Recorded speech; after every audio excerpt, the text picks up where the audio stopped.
በፌደራል መንግስት ስም በህግ ማስከበር ስም ነው።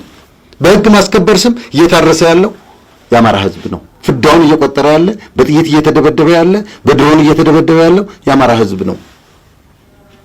ይሄን መደብደብ ብልጽግና ኃላፊነት ካልወሰደ መቼም ከማርስ መጥቶ ይሄን ኃላፊነት የሚወስድ ድሮስ ህወሓት ነበር። በዚህኛው ሲወርድ ህወሓት፣ በዚህ ሲወጣ ህወሓት ነበር የሚባለው።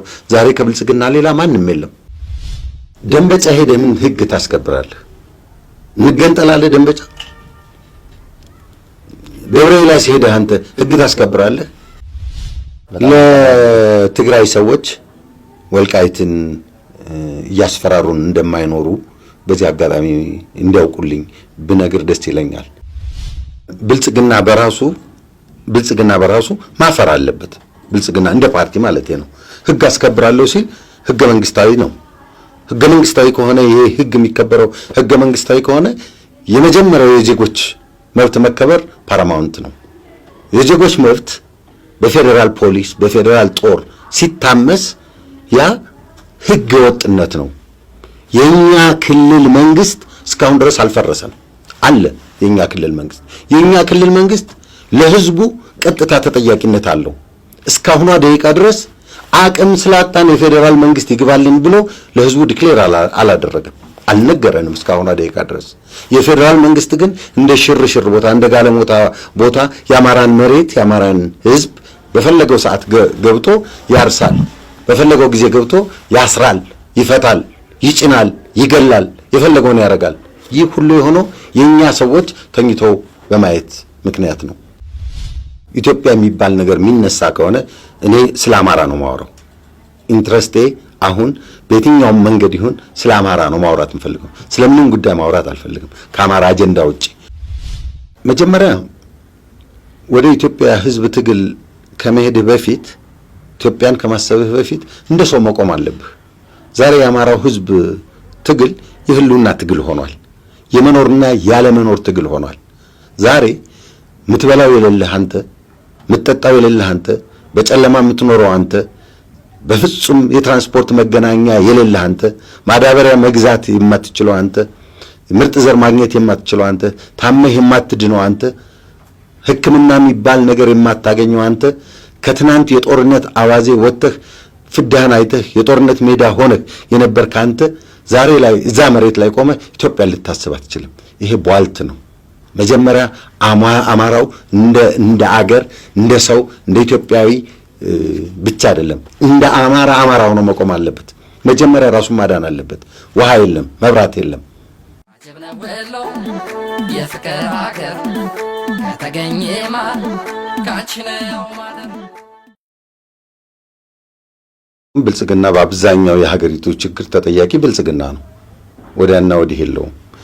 ብልጽግና ከሽግግር ጊዜው ጀምሮ ዶክተር አብይ አሻግራቸዋለሁ ካሉበት ጊዜ ጀምሮ የተፈጠረውን ነገር በዝርዝር አቅርቤው ነበር። በአብዛኛው ተጀምሮ እስኪያልቅ ድረስ ከመጀመሪያው ጀምሮ ለመጣው አብዛኛው ችግር በብልጽግና ዙሪያ የተሰሩ ስህተቶችና በእውነት አስተዳደራዊ በደሎች፣ የፍትህ እጦት የመሳሰሉት ለአብዛኛው በተለይ እኔ ወክዬ ለመንቀሳቀሰው አምኜበት ለመንቀሳቀስበት የህብረተሰብ ክፍል ለአማራው ህይወት ዛሬ እዚህ ላይ መድረስ ለመፈናቀሉ፣ ለመሰደዱ፣ ለመሰቃየቱ ለዚህ ሁሉ ብልጽግና ቁጥር አንድ ተጠያቂ ነው። ወዲያና ወዲህ የለውም። ለአማራ በሚባሉ እንቅስቃሴዎች ላይ ጉልህ እንቅስቃሴ ስለነበረኝ ከመምጣቴም በፊት በአማራው ዙሪያ የነበሩ እንቅስቃሴዎችን ከሞላ ጎደል መረዳቸው ነበሩ። ከመጣሁ በኋላ ግን ውስጥ ሆነ ደግሞ የአማራውን በደል፣ የአማራውን ስቃይ፣ የአማራውን ህይወት ስትረዳውና በዛ መጠን ለመብቱ ለነጻነቱና ለህልውናው መረጋገጥ ሊያደርጋቸው ከሚገባቸው ትግሎች፣ እንቅስቃሴዎች ሊከፈልለት ከሚገባው መስዋዕትነት አንጻር ስታየው በእጅጉ በጣም የራቀ የአደረጃጀት ችግር መኖሩን ተገንዝቤያለሁ። ያ የአደረጃጀት ችግር ደግሞ አንድ ችግሩን መረዳት፣ ሁለት ችግሩን ተረድቶ ደግሞ የሚመጥን ትግል ለማድረግ ዛሬም ድረስ በበቂ ያለመደራጀቱ ያሳዝነኛል። ትዝብቴ አብዛኛው የሚደረገው እንቅስቃሴ ካለብን አጠቃላይ የጥፋት ድግስ ካለብን የጠላትነት ብዛት በሌላ በኩል ካለን የሰው ኃይል፣ ዕውቀት፣ ጉልበት በአጠቃላይ ካለን አቅም ጋር ሲመተን ያለንን ችግር ለመቋቋም በቂ የሰው ኃይል ሁሉም ነገር እያለን የሚገባውን ያህል ባለመሆናችንና ተደራጅተን ባለመገኘታችን ዛሬ በላያችን ላይ ለሚወርደው መዓት ሁሉ የኛም ማስተዋጽኦ እንዳለበት የመጣውን አደጋ ለመቀልበስ የቸገረው ነገር ምንድነው? መሰረታዊ ምክንያት ምንድነው? በመሳተፌ ከተረዳሁት አብዛኛውን ጊዜ በመሳተፌ ከተረዳሁት የአማራ ህዝብ ትግል በአብዛኛው የተመራው የአማራን ህዝብ ሁለንተናዊ ጥቅሞች በተረዱና እውነተኛ የአማራን መከራና ስቃይ ተረድተውም ደግሞ ለዛ ለውጥ በሚታገሉ ሰዎች አንድ አማራ ለመሆን፣ ሁለት አማራ ሆነው ቆራጥነት ማጣት፣ ከልብ ለሚታገሉለት ህዝብ ራሳቸውን አሳልፈው የመስጠት ብቃት ማጣት፣ መስዋዕትነትን መፍራት፣ በሌላም በኩል ደግሞ ያለው የፖለቲካ ባህል ጀግናን ማውጣት፣ ጀግናን መደገፍ፣ እውነተኛውን ለአማራ ህዝብ የሚማገደውን እውነተኛውን የአማራ ልጅ የመለየት ችግር ያ በአብዛኛው ተጽዕኖ ፈጥሮ ዛሬ ድረስ ላለንበት ችግር የበኩሉን አስተዋጽኦ አድርጓል። ይሁንና ዛሬ በደረስንበት ሁኔታ ያለውን መቀራረብ ሳይ ያለውን የመሳሳብ ምን እናድርግ ብሎ የመወያየትን ነገር ሳይ የመቀራረቡን ነገር ሳይ በአሁኑ ሰዓት በአማራው ህዝብ ላይ ከወረደው መዓት አንጻር ዛሬ በየቦታው ያለውን መናበብ ሳይ ከነበረው ሁኔታ በጣም በተሻለ ሁኔታ ላይ እንገኛለን። አማራ ትልቅ ህዝብ ነው ካልናቅነው በስተቀር እኔ ወይም እኔን የመሳሰሉ ጥቂት ሰዎች እኔን የመሳሰሉ ጥቂት ሰዎች የአማራን ሁለንተናዊ ችግር እንፈታለን እኔ ልፈታው ደርሼለታለሁ ማለት ያስቸግራል። አንድ ግለሰብ በታሪክ ውስጥ የሚኖረው ሚና ጠንቅቄ ያውቃለሁ። አንድ ሰው በጎ አስተዋጽኦ ላድርግ ብሎ ከልቡ ሲነሳ ሊያደርግ እንደሚችል አውቃለሁ። እኔን የመሳሰሉ በርካታ የአማራ ልጆች ተወላጆች ዛሬ በአማራ ህዝብ ላይ ያለውን ስቃይና መከራ እንቋቋማለን ብለው ራሳቸውን መስዋዕት አድርገው ፊት የቆሙ ጀግና ልጆች አሉት። እንደኛ ሁሉ እኛ ሁሉም ክፍተትን እንሞላለን ብለን አላምንም። እኔ በግሌም ክፍተትን እንሞላለሁ ብዬ አላይም። ግን የማይናቅ አስተዋጽኦ እያደረግን መሆናችንን እያደረግኩም መሆኔን ጠንቅቄ ያውቃለሁ። ሌትና ቀን ሌላ ስራ ሌላ አጀንዳ የለኝም። ምሮጠውም በአማራ ህዝብ ጉዳይና ለአማራ ህዝብ መከራና ስቃይ ነው። በዚህ ላይ ከልቤ ስለምሰራው አስተዋጽኦ አደርጋለሁ። ከግል ልምዴ በጣም ንቁ ተሳታፊ ስለነበርኩ በፖለቲካው ከግል ልምዴ እንደ አማራ ህዝብ የአማራን ህዝብ ብሶት ውስጥ ሆኖ እንደሚያይ አንድ ሰው ዛሬ የአማራን ህዝብ በፈጠጣ አይኔ እንደምረዳው ችግሩን ውስጥ ሆኜ እንደተገነዘብኩት ውጭ ያለው ሪሶርስ አቅም ቀላል አቅም አይደለም። የአማራው ህዝብ ቁጥርና ዕውቀት ጉልበት ቀላል የሚባል አይደለም። እስከዛሬ ድረስ በኢትዮጵያ ስም በርካታ የፖለቲካ ድርጅቶች በአማራው ህዝብና ተስፋ በአማራው ትግልና ተስፋ አላግጠውበታል። ዛሬም ያ ማላገጥ እንዳይቀጥል እውነተኛ የአማራ ልጅ ማን ነው፣ እውነተኛ መስዋዕትነትን ከፍሎ ታግሎ የሚያታግለኝ ማን ነው ብሎ እንዲለይ ትናንት በሞብ ፖለቲካ ሆ ብለን በአማራ እንዲህ አይነት ችግር ተፈጠረ ሲባል በሚጮኸው ጩኸት ያንን ጩኸት ጋልቫናይዝ እያደረጉ እየተጠቀሙ በአንድ ሰሞን ስብሰባና በአንድ ሰሞን ሆታ አለንልህ እያሉ ተስፋውን የሚገሉ እንቅስቃሴዎች ሳይገባ በረጋ መንፈስ እውነተኛ የአማራን ህዝብ ልጆች ትግል እንዲደግፍ አደራላለሁ። በዛ አጋጣሚ አሁን የአማራ ጥያቄ ከኢትዮጵያ ማዕቀፍ ውጭ የሆነባቸው ጉዳዮች አሉ እናንተ ለያያችኋቸው? መጀመሪያ ወደ ኢትዮጵያ ህዝብ ትግል ከመሄድህ በፊት ኢትዮጵያን ከማሰብህ በፊት እንደ ሰው መቆም አለብህ። ዛሬ የአማራው ህዝብ ትግል የህልውና ትግል ሆኗል። የመኖርና ያለ መኖር ትግል ሆኗል። ዛሬ ምትበላው የሌለህ አንተ፣ ምትጠጣው የሌለህ አንተ፣ በጨለማ የምትኖረው አንተ፣ በፍጹም የትራንስፖርት መገናኛ የሌለህ አንተ፣ ማዳበሪያ መግዛት የማትችለው አንተ፣ ምርጥ ዘር ማግኘት የማትችለው አንተ፣ ታመህ የማትድነው አንተ፣ ሕክምና የሚባል ነገር የማታገኘው አንተ፣ ከትናንት የጦርነት አዋዜ ወጥተህ ፍዳህን አይተህ የጦርነት ሜዳ ሆነህ የነበርክ አንተ ዛሬ ላይ እዛ መሬት ላይ ቆመህ ኢትዮጵያ ልታስብ አትችልም። ይሄ ቧልት ነው። መጀመሪያ አማራው እንደ አገር እንደ ሰው እንደ ኢትዮጵያዊ ብቻ አይደለም እንደ አማራው ነው መቆም አለበት። መጀመሪያ ራሱን ማዳን አለበት። ውሃ የለም፣ መብራት የለም፣ ህይወት የለም። አማራ ውስጥ ስቃይ ነው ያለው። ያንን ስቃይ አማራው መቋቋም አለበት። ይሄ ሌላው ዝም ብሎ በሞቀ ስሜትና በሞቀ መነዳት የሌላውን አጀንዳ ለማራገብ ሲባል የሚነሱ ዝም ብሎ ቧልቶች በአማራ መከራ መሳለቅ ነው። አማራው ለህልውናው ግብ የገጠመበት ጊዜ ነው። ዛሬ ኢትዮጵያን የሚያስብበት የት ቆመህ ነው አንተ? ዛሬ ወለጋን፣ ባሌን፣ ዛሬ ሐረርን አንተ የምታስበው የት ላይ ቆመህ ነው? የት ላይ ቆመህ ነው? እሳት እየበላህ አይደለም። በላይ በታች እኮ ጦርነት የታወጀበት ህዝብ ነው። እና እንዲህ አይነት ማላገጥ ነው በአማራ መከራ። ስለዚህ ብልጽግና ይሄ መንገዱ ስህተት ነው። መሳሳት ብቻ አይደለም አለማፈርም ጭምር ነው። አለማፈር 12000 አማራ እስር ቤት ውስጥ ዘግተህ 12000 አማራ እስር ቤት ውስጥ ዘግተህ ልጆችህ በተስፋ መቁረጥ እየተንከራተቱ አንተ እንዲህ ያለ ቧልት ልታወራ አይገባም። መውረድ ነው ያለብህ። ህዝቡን ማወቅ አለብህ። ህዝቡን መረዳት አለብህ። ዋስ ፖለቲክስ ኢዝ ኦል አባውት ፐርሴፕሽን እኮ ህዝቡ በይፋ መከራውን እየነገረህ ስቃዩን እየነገረህ ስቃዩን ካልተረዳህለት ዜን ዋት አንተ ማነህ ስለኔ ችግር የምትነግረው? መብራት ስጠኝ፣ ውሃ ስጠኝ፣ ህይወት ስጠኝ፣ የዜግነት ክብሬን ስጠኝ። መመላለስ በማትችልባት ወጥተህ ገብተህ በማትችልባት እንደ ላም በምታየ ሆድቃህ እየተተረተረ ሽንኩርት ሆነ በምትበላበት ሀገር አንተ ኢትዮጵያ ልታስብ አትችልም። ስለ ኢትዮጵያ ቧልት ኢትዮጵያን በኢትዮጵያ ማዕቀፍ አማራው ከኢትዮጵያ ማዕቀፍ ውጭ ሊኖር ብሎ አያውቅም። የግንጠላ ጥያቄ ያቀረበ የአማራ ፖለቲካ ድርጅት አላውቅም። ወይም ህዝቡ ከሌለ ለመገንጠል ከከሌለ ለመለየት ብሎ ሲታገል አላውቅም በአማራ ፖለቲክስ። እና በኢትዮጵያ ማዕቀፍ የሚባለው ልንነጠል፣ ሲመቸን እንኑር፣ ሲመቸን ዘርፈን፣ ሳይመቸን ነቅለን ለሚሉት ለነሱ ይንገሯቸው። ይሄን ለአማራ ህዝብ አይደለም፣ ወይም የአማራ ህዝብ መለያ ወይም ፍላጎት ሊሆን ከቶንም አይችልም። እንደው ቀጠናዊና ሀገራዊ ፖለቲካዎችን እንመልከት። በዚሁ የአማራ ፖለቲካ አሁን ከአገር ውስጥ ካሉት የፖለቲካ ኃይሎች አስተላለፍ አንጻር እንዴት ይታያል? በዋናነት አሁን የአማራ ልሂቃንና የትግሬ ልሂቃን የፖለቲካ ልዩነታቸውን ማስታረቅ አለመቻላቸው ለመሀል ሀገር ለሚደርሰው አጠቃላይ እና የኃይል መዛባትም አስተዋጽኦ አድርጓል የሚሉ ሰዎች አሉ። በዚህ ላይ ያንተ አስተያየት ምንድን ነው? ከሆነስ የመፍትሄ ሀሳቦችስ አሉ? በዋናነት ቅድም እንዳነሳው ኢትዮጵያ የሚባል ነገር የሚነሳ ከሆነ እኔ ስለ አማራ ነው ማወራው። ኢንትረስቴ አሁን በየትኛውም መንገድ ይሁን ስለ አማራ ነው ማውራት የምፈልገው። ስለምንም ጉዳይ ማውራት አልፈልግም ከአማራ አጀንዳ ውጪ። በአቅሜ፣ በእኔ ህይወት፣ በእኔ እድሜ፣ በእኔ አቅም ላረግ የምችለው አስተዋጽኦ የአማራን ህልውና ለማረጋገጥ ለሚደረግ ትግል ነው። እያንዳንዱ ኤቭሪ ፍራክሽን ኦፍ ኢት በእያንዳንዷ ሰከንድ ጊዜን ማጥፋት የምፈልገው በዛ ነው። ያ ማለት ግን እንደ ፖለቲከኛ በጂኦፖለቲክሱ በአካባቢው ያለውን ፖለቲካ አልረዳም ማለት አይደለም፣ አልከታተልም ማለት አይደለም።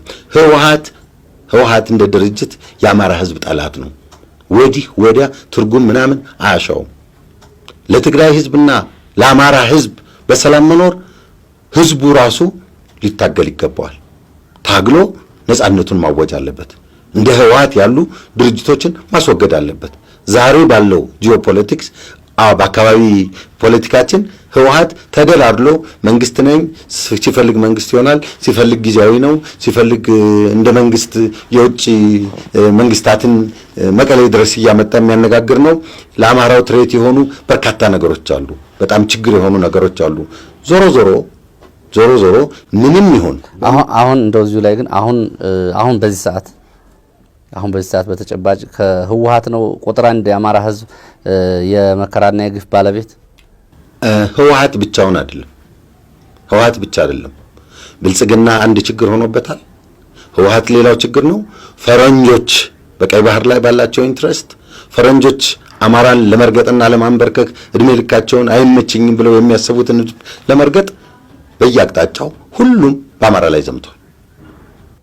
እንደው አሁን ይሄን በአማራ ክልል አሁን በዚህ ወቅታዊ እኛ ይሄን ቃለ ምልልስ እያደረግን ባለንበት ጊዜ የህግ ማስከበር ዘመቻ ተብሎ መከላከያ ሰራዊት በክልሉ ውስጥ በስፋት ይገኛል። የዚህ ፖለቲካው አንድምታ ምንድን ነው? አንደኛ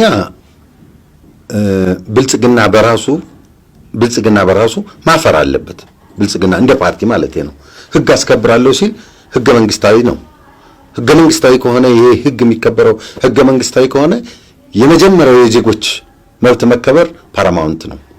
የዜጎች መብት በፌዴራል ፖሊስ በፌዴራል ጦር ሲታመስ ያ ህገ ወጥነት ነው። የኛ ክልል መንግስት እስካሁን ድረስ አልፈረሰም አለ። የኛ ክልል መንግስት ለህዝቡ ቀጥታ ተጠያቂነት አለው። እስካሁኗ ደቂቃ ድረስ አቅም ስላጣን የፌዴራል መንግስት ይግባልን ብሎ ለህዝቡ ዲክሌር አላደረገም፣ አልነገረንም እስካሁን ደቂቃ ድረስ። የፌዴራል መንግስት ግን እንደ ሽርሽር ቦታ እንደ ጋለሞታ ቦታ የአማራን መሬት የአማራን ህዝብ በፈለገው ሰዓት ገብቶ ያርሳል፣ በፈለገው ጊዜ ገብቶ ያስራል፣ ይፈታል፣ ይጭናል፣ ይገላል፣ የፈለገውን ያደርጋል። ይህ ሁሉ የሆነው የኛ ሰዎች ተኝተው በማየት ምክንያት ነው። ይህ መቆም አለበት። ምንም የሚከበር የህግ ስራ መጀመሪያ አንተ ህግን ማክበር አለብህ። ህገኛ ሆነ እኮ ነው ህገ ወጦችን የምትይዘው የምታድነው። በአገሪቱ ፍትህ አለ ይባላል፣ የፍትህ ስርዓት አለ ይባላል፣ የፍትህ ሚኒስትር አለ ይባላል፣ የአቃቤ ህግ ቢሮ አለ ይባላል፣ የፍርድ ቤቶች በፕሬዝዳንት ደረጃ እስከ ጠቅላይ ፍርድ ቤት ድረስ የሚዳኝበት የፍትህ ስርዓት አለ ይባላል። እንዴ ፍትህ የለም እንዴ? ፖሊስ አለን አይደለም እንዴ? ልዩ ኃይሉ ይፍረስ ተባለ። ልዩ ኃይሉ ፈርሶ ፖሊሱን ልናጠናክር አንድ ወጥ አስተዳደር እናደርግ ነው ተባለ። ለምንድን ነው የሁሉ ህገኛ አይደለም የተባለ ሰው በፖሊስ የማይጠራው? ለምንድን ነው መንግስቱ የክልሉ መንግስት የብልጽግናው መንግስት ለምን አይጠይቀውም? ጠቅላይ ፍርድ ቤቱን ማነው ፌዴራል መንግስቱን ለምን አይጠይቀውም? ከአቅሜ በላይ ሆነ፣ የአማራ ህዝብ አስቸገረኝ፣ ነጻነትና ክብሬን የዜጎችን መብት ጣሰብኝ ብሎ ለምን አይጠይቅም? ለምን ዲክሌር አያደርግም? አዋጅ ለምን ዲክሌር አለ? ያልታወጀ ህግ ማስከበር በትግራይ ላይ የተፈጸመውን አይተናል። በትግራይ ላይ የተፈጸመውን አይተናል። ሲያልቅ ደግሞ ወይ በድርድር ወይ አማራው በማያውቀው ነገር እንደገና ወይ በድርድር ወይም ደግሞ ኢግኖር በማድረግ ይጠቃለል ይሆናል። የተወሰኑ ሰዎችን ህይወት ከበላ በኋላ አይበቃም እንዴ? መውቃት አለበት። ምንም የሚከበር ነገር ካለ ህግ ነው መከበር ያለበት። አክባሪው ህግ አክባሪ ካልሆነ ደግሞ የሚሰራው አናርኪ ነው፣ ስርዓት አልበኝነት ነው። ይህ ደግሞ የዋሊደር እንጂ ህዝብ ሁልጊዜም ስለሚያሸንፍ የማታ ማታ እነሱ ነው የሚያፍሩት። አዎ በዚህ ላይ አንዳንድ ሰዎች ህግ ማስከበር አይደለም በተለያዩ አካባቢዎች የስልጣን ወደረኞችን ወይ ደግሞ የስልጣን ተገዳዳሪዎችን ልክ ለማስገባት የሚደረግ የፖለቲካ ፍላጎት ወይ ደግሞ ለፓርቲው ወይ ደግሞ ለግለሰብ የፖለቲካ ስልጣን ሲባል ነው መከላከያ ሰራዊቱ በዚህ ህግ ማስከበር ዘመቻ ላለፉት 4 ዓመታት እንዲቆይ የተደረገው የሚሉ ሰዎች አሉ። በዚህ ላይ ያንተ አስተያየት ምንድነው? ደንበጫ ሄደህ ምን ህግ ታስከብራለህ? እንገንጠላለህ ደንበጫ ደብረ ኤልያስ ሄደህ አንተ ህግ ታስከብራለህ? ፖሊስ የለም በአገሪቱ። ሰራዊት እኮ ነው የገባው፣ ድሮን እኮ ነው የታዘዘው። እንዲህ ብሎ ነገር አለ እንዴ በዜጋ ላይ? ማን ነው ተጠያቂው? ሁላችን ልንጮህለት ይገባል። ደጋግመህ ብትጠይቀኝ የበለጠ ከሚያሳዝነኝ በስተቀር ምን ህገኝነት አለ? መጀመሪያ ህግ ይከበር ከተባለ ማክበር ያለበት ብልጽግና ነው። ብልጽግና ህግ ያክብር። የአማራን ህዝብ 2 ዓመት የጦርነት ሜዳ ሆኖ በደም የታረሰን መሬት እንደገና ማሰቃየት የለበትም። ይበቃዋል። ለትግራይ ሁሉ ነገር ሲጫን አማራው ያየው ነገር የለም። ለምን ለትግራይ ይሄ ሆነለት ብሎ የጮኸ ቅር ያለው አማራ የለም። ያ ሁሉ ስቃይ ከ570 በላይ ክሊኒክ ተነቅሎበት መታከሚያ አጥቶ የሚንከራተተው አማራ ያ ሁሉ ልጆቹ ደም ገብሮ አጥንታቸው እየበሰበሰ ሕክምና አጥተው ስንቶች ወድቀው የቀሩበት አማራ እንደገና በፌዴራል ሰራዊት እንደገና ገብቶ መታረሱ ወንጀል ነው፣ ትክክል አይደለም፣ መቆም አለበት። ይሄ ደግሞ ቅድም እንዳልኩ ነው። የፈለገው ኃይል ደግሞ ሰው የፈለገውን ያደርግ ይሆናል ዛሬ፣ ነገ ግን ህዝብ ነው የሚያሸንፍ። ህግ ፊት ይቀርባሉ። ማን ኃላፊነቱ ስላልተወጣ ነው ይሄ እየሆነ ያለው የሚለው ላይስ ምንድነው አስተያየቱ? በእኔ እምነት የአማራ ብልጽግና ዛሬ የአማራ ህዝብ አንድነት እንዲጠበቅ እሰራለሁ ይላል። የአማራ ብልጽግና በአማራ ዙሪያ ባሉ ተቃዋሚ ድርጅቶችን አያነጋግርም። በህልውናው ዘመቻ ጊዜ እንዳለው ዛሬ ይሄ ገጥሞኛል ብሎ እንኳን በመረጃ ደረጃ አንድ ቀን ሰብስቦ በዛ አካባቢ የሚንቀሳቀሱ ወደ 9 የሚሆኑ የፖለቲካ ፓርቲዎች አሉ። አንድ ቀን እንኳን ጠርቶ እንዲህ ነው ብሎ በመረጃ ደረጃ እንኳን የሚነግርህ ነገር የለም። ይሄ ሁሉም የሆነው በፌዴራል መንግስት ስም በህግ ማስከበር ስም ነው። በህግ ማስከበር ስም እየታረሰ ያለው የአማራ ህዝብ ነው። ፍዳውን እየቆጠረ ያለ፣ በጥይት እየተደበደበ ያለ፣ በድሮን እየተደበደበ ያለው የአማራ ህዝብ ነው። ይሄን መደብደብ ብልጽግና ኃላፊነት ካልወሰደ መቼም ከማርስ መጥቶ ይሄን ኃላፊነት የሚወስድ ድሮስ ህወሓት ነበር። በዚህኛው ሲወርድ ህወሓት፣ በዚህ ሲወጣ ህወሓት ነበር የሚባለው። ዛሬ ከብልጽግና ሌላ ማንም የለም። ብልጽግና የአማራ ብልጽግና የፌዴራሉ ብልጽግና፣ መከላከያ የደንበጫ ህዝብ፣ የደብረ ኤልያስ ህዝብ የፌዴራል ጦር ሲልክ ለምን እንደላከ ማስረዳት የነሱ ፋንታ ነው። ማስረዳት አለባቸው። ዛሬ አቅማችን ደግሞ መጠየቅ ባንችል ወይም ማስቆም ባንችል የጊዜ ጉዳይ ነው። እያንዳንዱ እየታደነ ይጠየቃል። የጊዜ ጉዳይ አይቀርም። እሱን ተከትሎ አሁን የምናየው በአማራ ክልል ውስጥ እየተደረገ ያለው የህግ ማስከበር ዘመቻ እና አዳዲስ የተፈጠሩ የፖለቲካ ፍረጃዎች የጽንፈኛ ኃይሎችን ነው የምታገለው የሚሉት በሙሉ የዚህ አካል ናቸው ብሎ መውሰድ ይቻላል። በዚህ ላይ የወልቃይት ጥያቄ አሁን ተንጠልጥሎ ነው ያለው። እነዚህን ጉዳዮች እንዴት ነው ያያችኋቸው? ሰብሰብ አድርጋችሁ የልዩ ኃይሉን መፍረስ እኛ በምናይበት ኃይል ልግለጽልህ። ልዩ ኃይሉ እንደገና መደራጀት የሚባለው ነገር በፍጹም ስሜት የሚሰጥ ነገር አይደለም።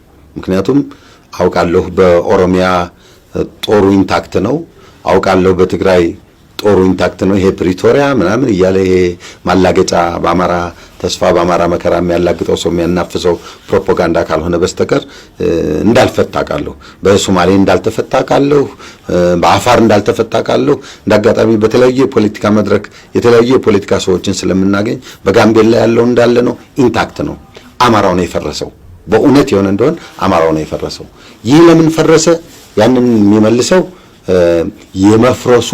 የመፍረሱ የአማራ ልዩ ኃይል መፍረስ ጥቅም ተጠቃሚ የሆነው ኃይል ነው።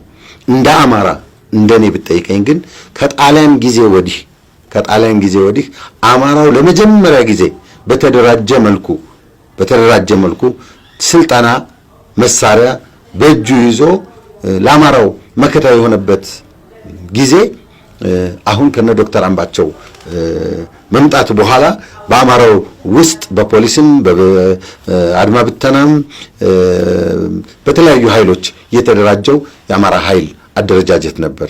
ያንን ዲስማንትን ለማድረግ ተፈልጎ የተደረገ ተንኮል እንደሆነ አድርገን ነው የምንገነዘበው።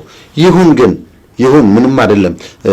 ትናንት መሳሪያውን አስወረደው ህወሓቶች በዳባት ላይ በጎንደር ዳባት ላይ ደብረታቦር ላይ ሽመሉን ሰብስበው አቃጥለውበት ነበር። በአንድ ወቅት እንደው ስነ ልቦናውን ጨርሶ ወሻውት ለማድረግ ፍቆ ለማውረድ ሞክረው ነበር። ግን ዛሬ እንደዛ አይደለም። ያ ሁሉ ሽመል ተቀይሮ እያንዳንዱ ባላገር ጥጃውንም ፍየሉንም ሸጦ ክላሽ ታጥቋል። የአማራ ህዝብ በትጥቅ በኩል የተሟላ ነው። ዛሬም ልዩ ኃይሉም ቢሆን በተበተነው መጠን በፈለጉት መንገድ በተኑት ይበሉ አደራጁት ይበሉ በምን ይበሉ አማራው ታጥቋል። አማራው የታጠቀበት ጊዜ ስለሆነ አያሰጋንም። ያ ልዩ ኃይል በእምነቱ ዛሬ ልዩ ኃይሉ በየትኛውም ቦታ ቢኖር በአማራው ጥቅም፣ በአማራው መብት፣ በአማራው ህልውና ላይ አንድ ነው። ዛሬ አንድ ነው። በአደረጃጀት አዎ በተነነዋል ብለዋል። አይጠቅምም። ምክንያቱም በመከራው ቀን የኢትዮጵያ የሚባለው መከላከያ ኃይል ያንን ኃይል ይፈልገው ነበር፣ ፈልጎታል፣ መክቶለታል። መከላከያ ባልነበረበት ጊዜ ቀድሞ የተደፋለት ያ ኃይል ነበር። ያ ኃይል ጸረ ኢትዮጵያ አልነበረም። ቅድሚያ ጣት ተነክሶበትና ጽንፈኛ ምናምንኛ እየተባለ ስም እየተጨመረለት መፍረሱ ኢትዮጵያን ይጠቅምን እንደሆነ እናያለን። አማራውን ግን ጎድቶ አይጎዳውም። ምክንያቱም ትጥቅ ውስጥህ ነው። ዛሬ አማራው ውስጡ ታጥቋል። አንተን ቢነጥቁ እኔም ቢነጥቁ ያኛውን ቢነጥቁ በጠበንጃው በዱላም ቢሆን ዛሬ አማራ መብትና ጥቅሙን ለማስከበር ወደ ኋላ አይልም። ስለዚህ አፍርሰውታል። አዎ ምን ድብብቆች ያስፈልጋል? ካላሽ ሞነሞን ነው በስተቀር አፍርሰውታል።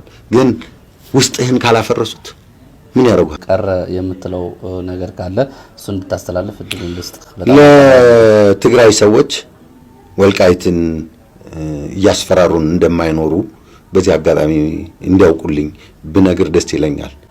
መጣንባችሁ፣ በአራት አርሚ አስጠግተናል፣ ሌላም እየተባለ ምዕራብ ትግራይ ምናምን ትግራይ እየተባለ ዋናውን የትግራይ ህዝብ ችግር ትተው እንደገና ወገናቸው የሆነውን የአማራን ህዝብ ለማበሳጨትና ሰላማዊ እንቅልፍ እንዳይኖረው ልማቱን እንዳያስብ ጉራ ልበለው ቀረርቶ ልበለው በየጊዜው የሚባለው ነገር በተለይ ኢሊቱ ትንሽ ረጋ ብሎ ቢያስብ ይበቃል። እስከዛሬ አማራውና ትግራይ እንዲዋጋ በተደረገበት መንገድ የሄድንበት ጎዳና አልጠቀመምና ከወልቃይት ራስ ከራያ ራስ ወረድ ብሎ የትግራይ ህዝብ ዘለቄታዊ ችግሩን የሚፈታበትን መንገድ ቢያነጣጥር የትግራይ መኳንንቶች፣ የትግራይ ፊታውራሪዎች፣ ይሄ የሚያስፈራሩት ሰዎች እንደው አማራው በጣም በነቃ ሁኔታ እንኳን ዛሬ ድሮም በዱላ ራቁቱን አቆማችሁትም ያልሆነ ነገር ነውና አታስቡት፣ ወደ ልማት እንሂድ ብለህ ንገርልኝ።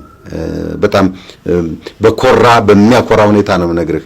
ከዚህ በኋላ ወልቃይትን ማሰብ አንተ ልትኖር ትችላለህ፣ እኔ ላልኖር እችላለሁ፣ ብልጽግና ላይረዳን ይችላል፣ ዶክተር አብይ ላይረዳን ይችላል፣ ፈረንጅ ሊዘምትብን ይችላል፣ የቀይ ባህር ፖለቲክስ በብዙ መንገዱ በአማራው ላይ ሊዘምት ይችላል። ግን ህልም ነው። ከዚህ በኋላ አማራው ማንበርከክ ከባድ ነው። አመሰግናለሁ።